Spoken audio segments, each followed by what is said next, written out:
So hello so hello everyone, everyone, welcome to welcome Navis to world. Navis तर आज world. आपण तर आज बनवणार आपण आहोत बनवणार आहोत बेसनची बेसनची पोळी. पोळी. तर तर त्यासाठी मी त्यासाठी इथे सर्वप्रथम एक कांदा घेतलेला आहे आणि आता तो आपण कापून घेणार आहोत.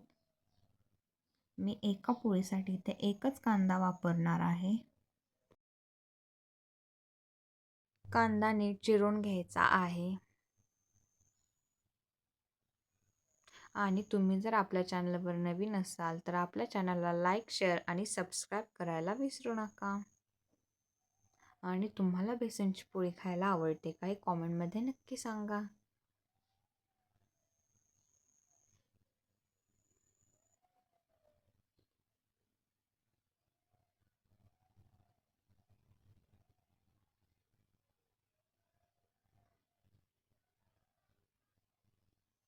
तर मी हा व्हिडिओ इथे अजिबात एडिट केलेला नाही. मी संपूर्ण व्हिडिओ बनवलेला आहे एकाच यामध्ये.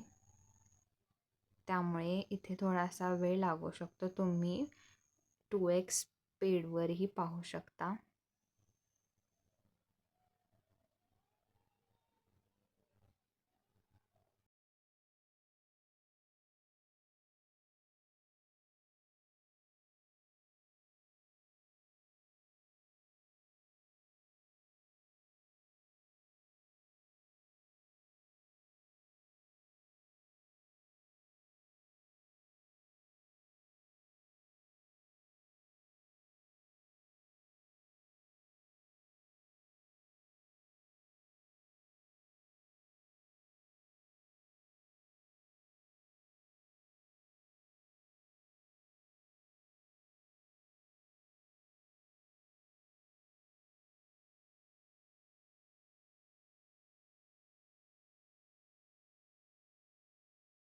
तर तुम्ही ते पाहू शकता, आपला कांदा नीट चिरून झालेला आहे. आता तो एका भांड्यामध्ये टाकून घ्यायचा आहे.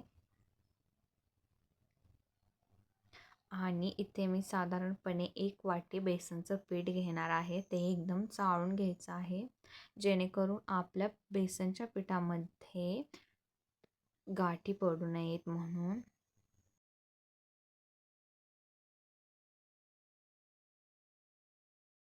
तर आता या कांद्यामध्ये मी बेसनचं पीठ घालून घेतलेलं आहे.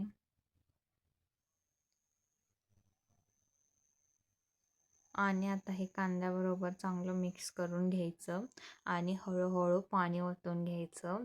एकदम पाणी ओतल्यावर आपलं पीठ पातळ होईल आणि त्यातल्या गाठीही नीट विरघळणार नाही. त्यामुळे एकदम हळूहळू पाणी ओतून ते पीठ हलवून घ्यायचं आहे.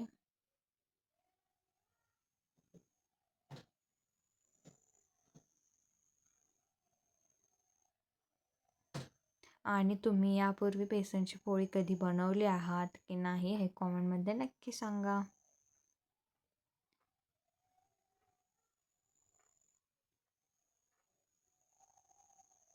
जर तुम्ही नवीनच बनवत असाल तर तुम्ही एकदम हळूहळू इथे पाणी ओतून घ्यायचं आहे आणि बेसनामध्ये अजिबात गाठी होऊ द्यायच्या नाहीत.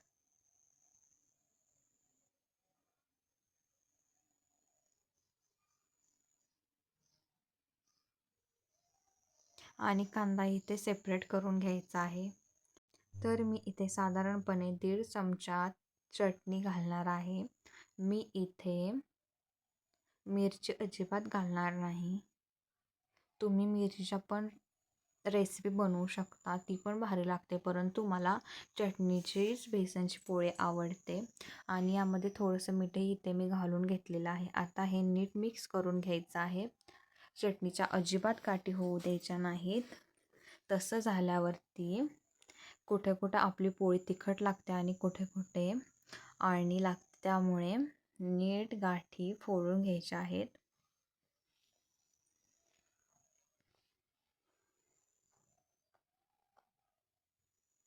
तर इथे आपलं बेसनचं पीठ तयार झालेलं आहे. तुम्ही पाहू शकता, मी कढईमध्ये 2 ते 3 चमचे तेल आधीच घालून घेतलं होतं आणि आता हे बेसनचं पीठ त्याच्यामध्ये ओतून घ्यायचं आहे.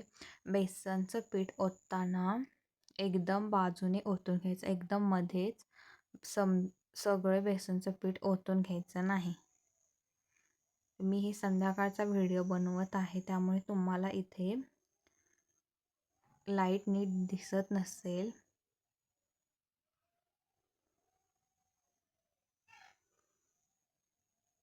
आणि मी ही सेकंड टाईम ही रेसिपी एडिट करत आहे. मी पहिल्यांदा एडिट केलेली रेसिपी डिलीट झाली होती, त्यामुळे मला ही रेसिपी पुन्हा एकदा बनवावी लागली.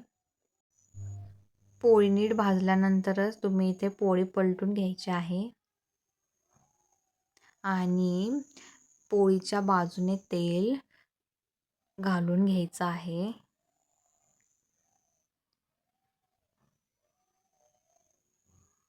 मी इथे तेल जास्त घातलेलं आहे जेणेकरून आपली पोळी नीट भाजेल. तेल आपण जर कमी घातलं तर बेसनची पोळी शिजणार नाही. बेसनच्या पोळीतलं बेसन अजिबात शिजणार नाही आणि ते कच्चे लागेल. त्यामुळे मी इथे खूप तेल घालत आहे.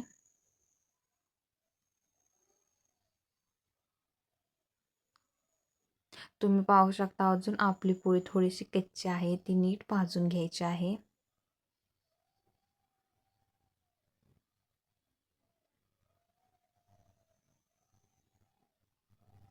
आणि थोडं थोडं बाजूने तेल सोडत राहायचं आहे जेणेकरून आपली पोळी चिकटणार नाही.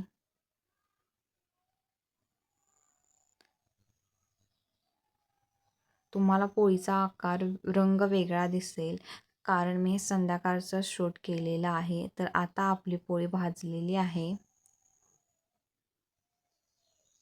ती एकदम मीडियम आचेवर भाजून घ्यायची आहे. एकदम फुल गॅस केला तर आपली पोळी जळून जाईल. आणि तुम्हाला आपल्या चॅनलवरती कोणती रेसिपी पाहायला आवडेल हे कॉमेंटमध्ये नक्की सांगा. आणि तुम्हाला ही रेसिपी कशी वाटली हे कॉमेंटमध्ये नक्की सांगा. Thanks for watching.